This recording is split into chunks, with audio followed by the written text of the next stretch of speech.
What happened here? Oh. Are we ready to go? Yeah. Okay. All right. So a lot of what I'm going to tell you comes from witness statements and preliminarily looking at the scene. We haven't had time to process the scene yet. We're in the process of doing that, and we still have to talk to the officers involved. What we do have at this point is at about 3:20 today, an officer tried to contact a 30-year-old Hispanic male known to the officer to investigate what he believed to be a narcotics violation. That male ran from the officer, and the officer chased after the suspect in a foot pursuit. During the foot pursuit, the officer broadcast his location, and the suspect produced a handgun.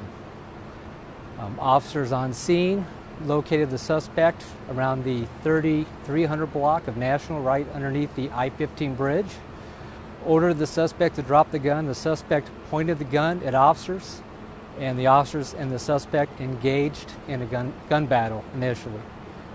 Two officers fired. The suspect was struck at least one time, and officers took him into custody, and he was taken to a local hospital. His injuries are considered non-life-threatening. We do know who that suspect is, but we're not going to be able to give his name at this time until we make notifications. Two officers fired their service weapons. One is a 20-year veteran of the San Diego Police Department. One officer has about 4.5 years on with the San Diego Police Department. And no officers are injured. What kind of gun was recovered, and was it a real gun or was it airsoft type? It was a handgun, and the suspect did fire at the officers. They did exchange gunfire. More than one round was fired from the suspect's gun? Correct. You said the gun was pointed at officers. Were there also officers behind him or just in front of him? You know? There was officers in front of him. According to witnesses, he pointed the guns at the officers, and that's when the gunfire started. What was the distance between the officers and the suspect? Looks to be about 15 to 20 yards. So you said that the man was known to the officers. Do we know about his criminal background, if any? I know he does have a criminal background. I can't give any specifics on that at this time.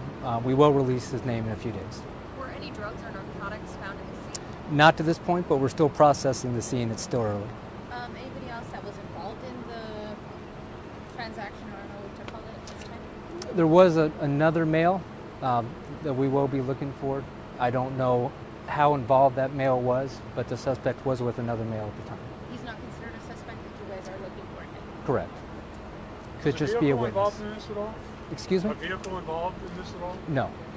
So where did it all start? It started around the 35th and National. So essentially it's a known drug dealer. Was it 35th and National? I don't know if it's a known drug dealer. It was a person known to the officer, and the officer was investigating what he believed to be a narcotics violation. We're assuming the street will be shut down for many hours? Yeah, probably well into the night.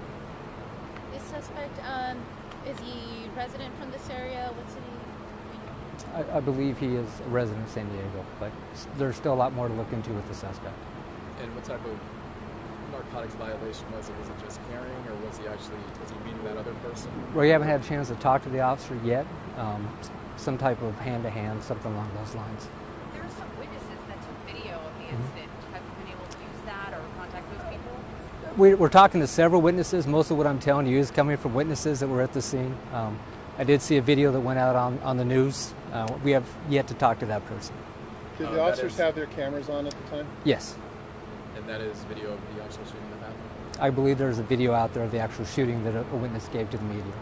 And at this time, no narcotics have been found? Not at this time. Do you know the extent of the injuries on the suspect? All I know is it's non-life-threatening, at least one gunshot wound to the torso. To the torso. Do you know if the suspect fired first or if the officers opened fire first? I don't know the exact series of events. I just know that gunfire was exchanged. And the officers did give the suspect commands to drop his gun per witnesses. The suspect pointed the gun at the officers, and that's when the firing began. You said no officers injured? No officers were injured. Were any officers hit if they were wearing vests? Nope. No officers were hit, no officers were injured. Was it just those two officers, or were multiple other officers around? It was those two officers that were involved in the gunfight with the suspect. And 35th and National, is this an area where transactions are known to happen? No, it's a residential area. I think things like that could happen anywhere. And is he, you kind of answered, is he from this area at all, or does he? Don't know if he's from this specific area now. Do you know where he was running to? No, I think I don't. Just away from the police, I think. So what happens next? So there's going to be an investigation. Obviously, we're in the process of doing that right now. That investigation will be reviewed by the DA's office and ultimately given to the DA's office. Anything you'd like to add? A local hospital. Any specific hospital, or is he just local? All I'm going to put out right now is just a local hospital. Anything you'd like to add, sir? No. As an officer of the force, I mean, your fellow officers go through something like this. What goes through your head? What goes through your heart when you have an incident like this? It's always a scary situation. You're just glad everybody's okay. So, and let me get this straight. They were just investigating basically a drug deal, or? Initially, that's what the officer was going to talk to the suspect about, some type of narcotics violation. Was there any specific kind of tactics that had to be employed, being that it's in the middle of different warehouses, this kind of a neighborhood, you know? I think the tactics in a residential neighborhood like this is just to try to keep an eye on the person and not let him expose the public to any type of danger. Okay, Appreciate it, sir. thank you very much.